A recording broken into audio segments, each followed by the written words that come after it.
Boa noite, pessoal. A nossa aula aqui é sobre intemperismo químico. O intemperismo químico ele vai ajudar a gente a entender o processo de formação dos solos, que é a pedogênese.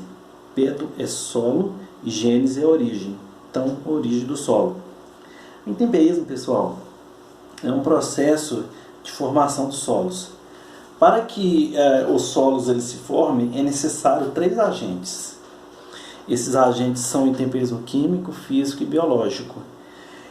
O agente químico, pessoal, ele precisa da água, né? A água ela é utilizada porque a água ela promove alterações químicas na rocha e nos solos. A água também ela promove trocas químicas, ou seja, reações químicas com a rocha e com o solo, produzindo o solo ou desenvolvendo ele. Então a água ela tem essa função, ou ela produz o solo, desagregando a rocha, ou ela desenvolve o solo, deixa ele mais maduro e maior. Todo solo, pessoal, tem que ter uma rocha chamada rocha matriz ou rocha mãe. O que é a rocha? Antes da gente prosseguir a nossa conversa aqui. A rocha ela é nada mais nada menos, pessoal, um aglomerado de minerais sólidos. Ela é um aglomerado de minerais sólidos. Quais são esses minerais? A gente pode citar alguns aqui. São vários. Vamos citar só alguns. O ferro, o cálcio, o alumínio, o zinco, o nióbio, a prata, o feldspato. São vários os minerais que a rocha compõe. Existe uma infinidade. E esses minerais eles são agregados quimicamente. O que é ser agregado? Eles ficam juntos quimicamente. O papel, pessoal, do intemperismo sobre a rocha é o seguinte, é de desagregar quimicamente esses minerais. A água ela vai separar quimicamente esses minerais. É o que a gente vai entender aqui, beleza? Ela vai fazer isso fazendo o quê? Fragmentando, né, a rocha, quebrando a rocha. Quebrando e produzindo o solo. Então, o material para produzir solo é a rocha. E a água vai fragmentar a rocha, produzindo esse solo. Depois, pessoal, que a água vai continuar atuando, ela vai provocar um desenvolvimento desse solo. O nome, agora que eu quero que vocês prestem bastante atenção. Como esse processo acontece? De desagregar minerais, de quebrar a rocha. Como que esse processo acontece? É o seguinte, pessoal, quando a água ela entra no solo, ela muda de meio. Como assim? Ela sai da atmosfera? Vamos pensar nisso aqui. A gente está vendo até uma imagem aqui. Ó. A água ela sai da atmosfera e entra na litosfera. Beleza? Aqui, ó, saiu e entrou aqui, atmosfera.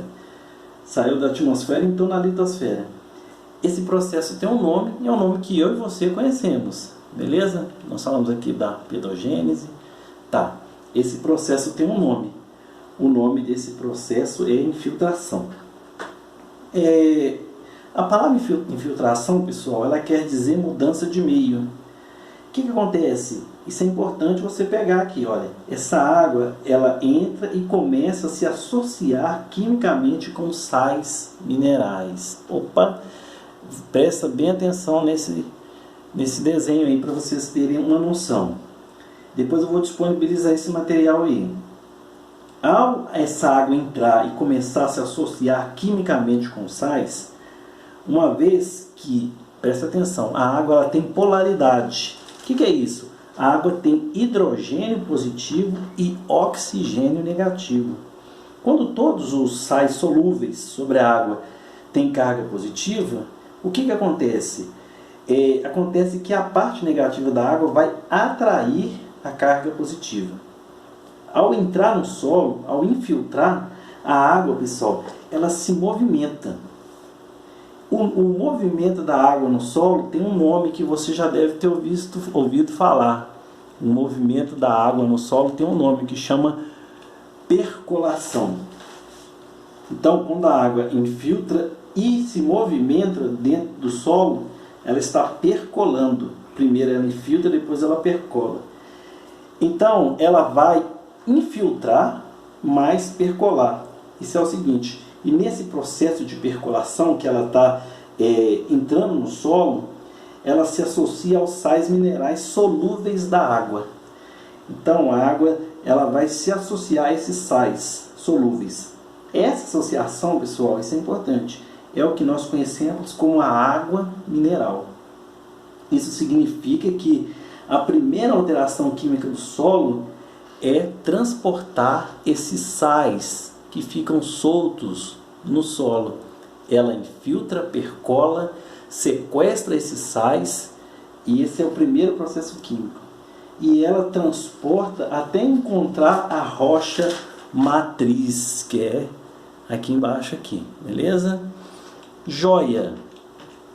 Então, pessoal, ao ela chegar na rocha matriz, essa rocha matriz ela é impermeável, ou seja, a água fica acumulada ali. Essa rocha matriz não permite que a água ela infiltre, percole aqui, diferente do solo.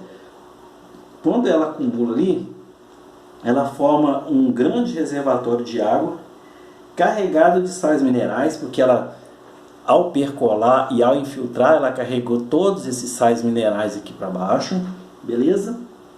E esse reservatório recebe um nome. Primeiro, vamos dar nome aos bois aqui, lençol freático. Ele está mais próximo à superfície. E depois, quando ele chega aqui na rocha matriz e não consegue infiltrar, percolar e carrega os sais, aquífero. No Brasil nós temos dois aquíferos, né? O Guarani e um aquífero na Amazônia, que agora eu não estou lembrando o nome. Os dois são ricos em quê? Em sais minerais. Por isso que as pessoas falam que estou tomando água mineral. Beleza. Se esses sais estavam na base e foram transportados para a parte profunda, ou seja, essa parte aqui mais próxima do aquífero, significa que o sal vai para o fundo e o solo perde os sais. É aí que está a grande jogada. O nome desse processo, pessoal, de infiltração mais percolação é chamado de quê? Está aqui, lixiviação. Então, é a retirada de sais minerais solúveis do solo pela água. Então a água ela infiltra, percola e lixivia o solo. O resultado disso aí, pessoal, é o seguinte: quanto maior a pluviosidade, maior a lixiviação. Professor, que palavra é essa? Pluviosidade, chuva. Quanto mais chuva, mais lixiviação. Ou seja, qual é o solo mais lixiviado do Brasil? Pensa aí. Pensou? Beleza. É o solo amazônico, porque a Amazônia tem um índice pluviométrico altíssimo. Mais de 3.000 milímetros de água por ano. Então aquele solo ali ele é muito lixiviado. O segundo solo mais lixiviado do Brasil, qual que é? Pensa aí. É o solo do Cerrado.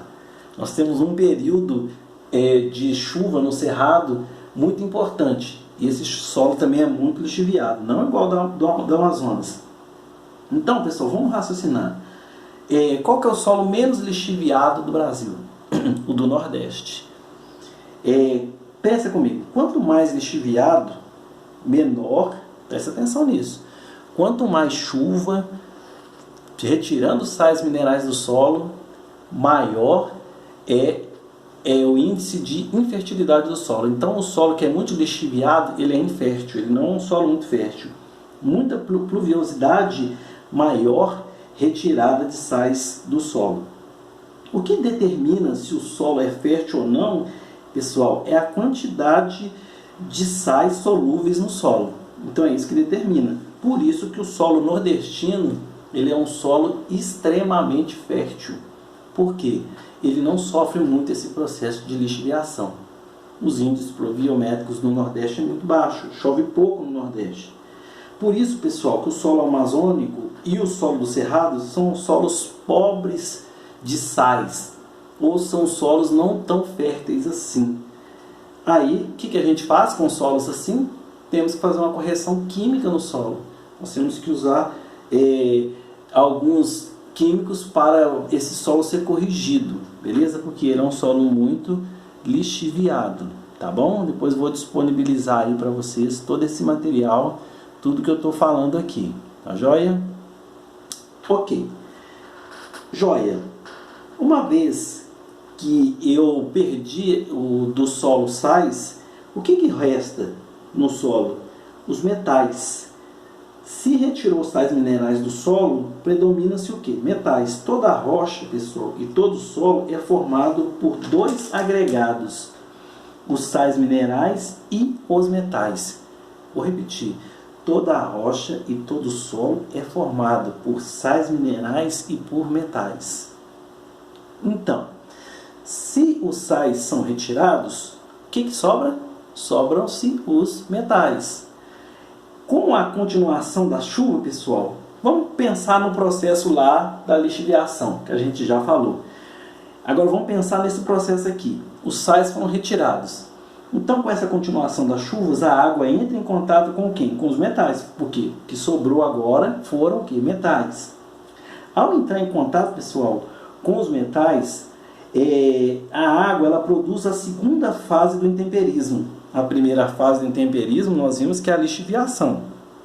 A segunda fase do intemperismo é, como eu já disse aqui, né, a retirada dos sais e tudo. A segunda fase do intemperismo é a laterização. Mas vamos lá. Lembrando, pessoal, que o solo sem os sais é um solo pobre. Aqui é o seguinte: quando a água percola, a água tem oxigênio. Vamos misturar oxigênio mais metais. O que oxigênios mais metais produzem? Óxidos, ou um processo de oxidação. É assim, são duas etapas. Primeiro, preste atenção nisso, o solo ele é hidratado. Já saiu os sais, foi retirado os sais, o solo está saturado de água, ele está hiperidratado. A segunda etapa desse processo, o solo se desidrata. Então, no primeiro momento o solo está saturado, no segundo momento ele está desidratado. Com isso, forma-se o quê? Um trióxido de ferro. Isso mesmo, trióxido de ferro. O carbono mais dois metais. Trióxido de ferro. São dois carbonos. O solo, pessoal, o que acontece com ele? Com esse trióxido de ferro? Ele enferruja. Ao solo se enferrujar, ele fica vermelho, ele forma o que? Uma hematita. Hematita lembra o que? Hemácia. Hemácia é vermelho. Então, é o solo vermelho, hematita. Ah, professor, então hematita a gente lembra de minério de ferro, que é aquele ferro, aquele solo vermelho. Isso mesmo. Aquele solo é pobre. Você vê que nas áreas de mineração, a vegetação praticamente ela é inóspita ali, quase não tem vegetação. Por causa desse processo aqui. Os metais, eles reagiram com a água, criando trióxido de ferro, ferro mais oxigênio, e a gente formou o que? Uma hematita. A reação da água com os metais tem um nome que a gente já disse, né, que é a laterização. O que é isso? É a oxidação do solo que se formou os minérios e o minério de ferro e o alumínio, muito usado economicamente, né, pelas siderurgias e pelas indústrias. A gente tem aqui, eu trouxe uma foto aqui de uma crosta laterítica, ou seja, aqui em cima eu tenho uma camada de solo normal e aqui o solo ele se tornou uma crosta laterítica, beleza? Que nós vamos relembrar aqui para a gente fechar a nossa aula? Lixiviação é a primeira fase, eu perco os sais do solo, beleza? Retirada química dos sais, o solo fica pobre. Consequentemente, eu tenho a laterização, é o solo que ficou, olha aqui, a foto aí, é o solo que ficou encharcado, saturado de água, depois ele perde essa água por um período de seca, de estiagem, ele fica um solo desidratado. E o que vai acontecer? Uma interação da água com os metais, formação de crostas laterísticas. As crostas laterísticas aqui, é isso aqui, ó. Tá vendo essa crosta aqui, ó? O solo se laterizou, ele se misturou, um solo misturou com os processos químicos se misturaram, beleza? Onde que predomina isso aí, pessoal? Em áreas tropicais. Eu tenho um período chuvoso considerável e tem um período de seca também. A gente pensa muito aqui no cerrado, por causa da hidratação e desidratação dos solos.